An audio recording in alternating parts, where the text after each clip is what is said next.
France qualified for the World Cup by topping their group but needed a win in their last game against Belarus to be sure of going to Russia. As the World Cup beckons, the usual predictions game is in full flow all around the world.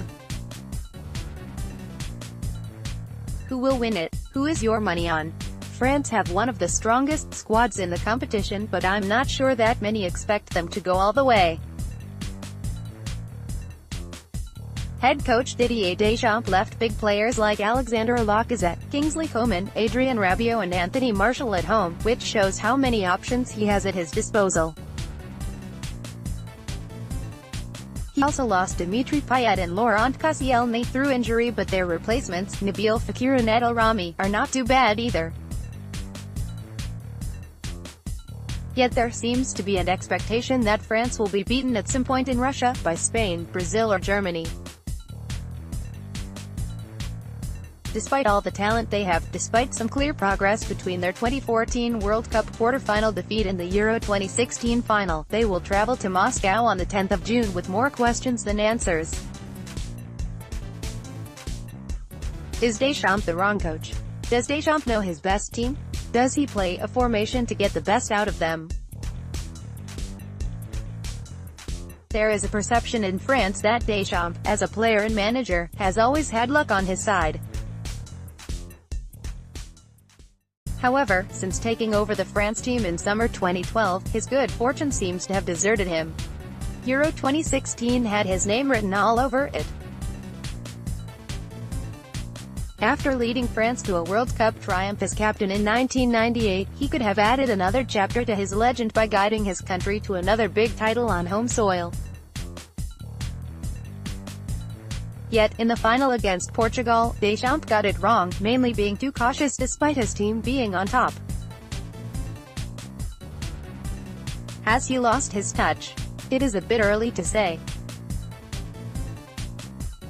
The players still trust him, but there have been a few other incidents where his decisions have been questionable and where his approach has been poor. He made the wrong choices in a World Cup qualifier in Sweden in June 2017. He decided to start Blaise Matuidi, Moussa Sissoko and Payet instead of N'Golo Kante, Ousmane Dembele and Kylian Mbappé, who were all in better form and shape. Les Blues lost the game, and the manager lost a lot of credibility. Last September in Toulouse, France could not beat Luxembourg in another World Cup qualifier after Deschamps again got his selection wrong.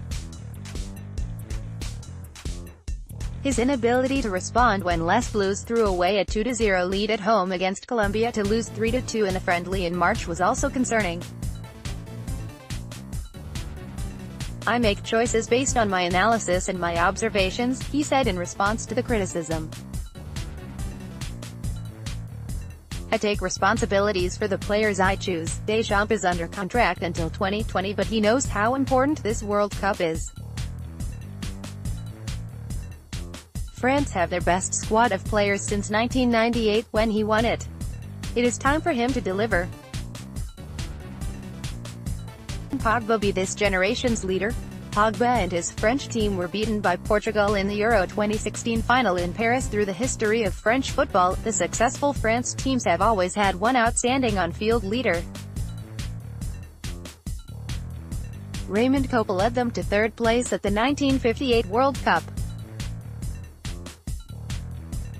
We had the Michel Platini generation, with 2 World Cup semi-finals in 1982 and 1986, and a win at Euro 1984. Finally, between 1998 and 2006, it was Zinedine Zidane's turn to reign and bring more success. The Copa Platini-Zidane sequence needs an heir now, someone capable of taking the current France team forward.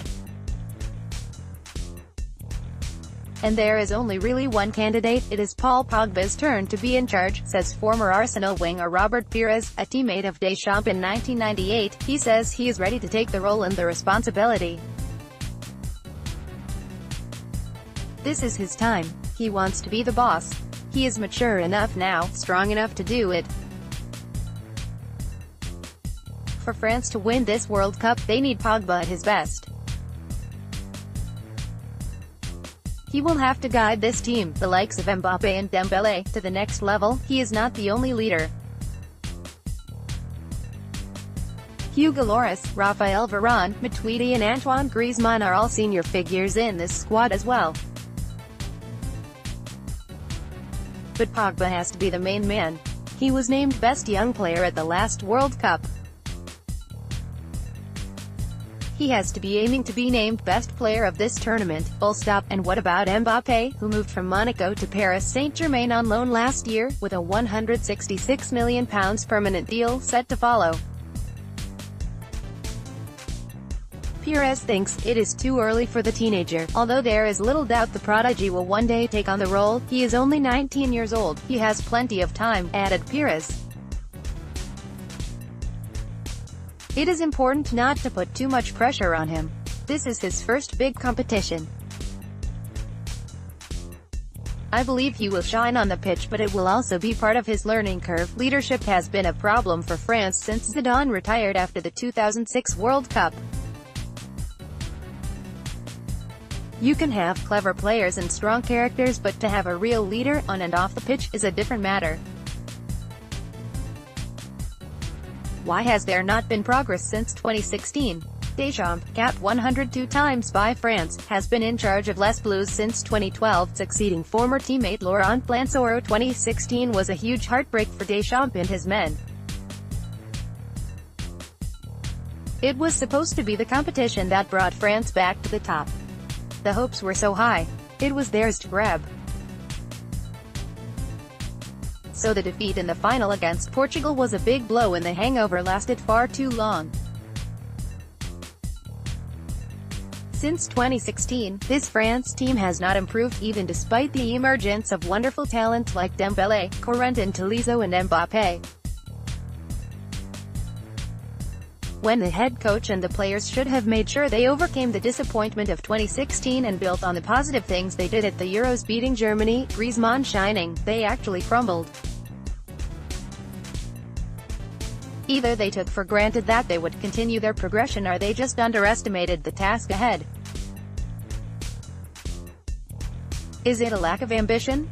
For this tournament, the objective set by the president of the French Federation, Noël Le Graët, is to reach the semi-finals.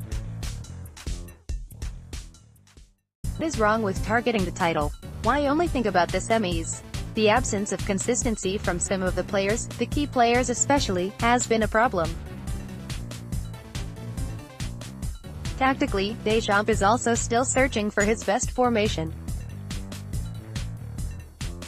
Should he stick with the 4-4-2 that worked in 2016? Or is 4-3-3 more suited to this squad and better equipped to win the World Cup? The head coach will have to decide.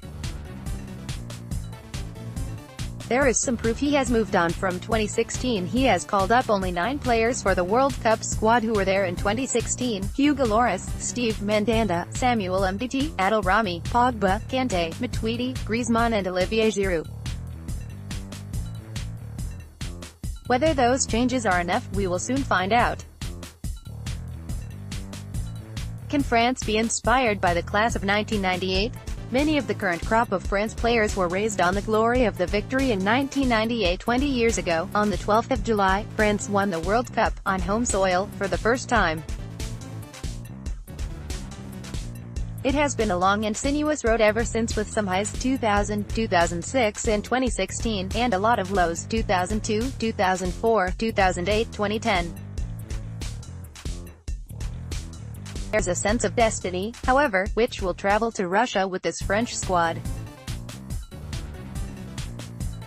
Most of the players called up by Deschamps grew up with the memory of 1998 and the incredible France-Brazil final. Mbappé was not even born when Deschamps lifted the trophy at the Stade de France that summer, but he has watched the tapes a million times while growing up. The 1998 generation needs successors, and it might be written in the stars that the class of 2018 can be exactly that. Expectations are high. The pressure will be too.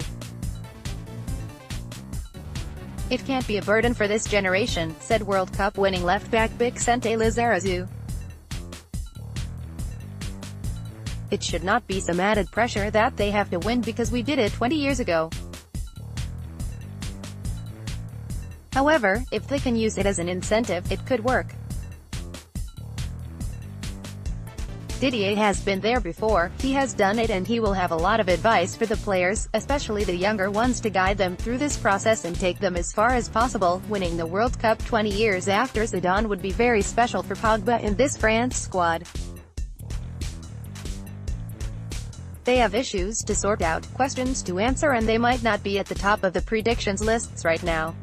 But as we say in French, nothing is impossible.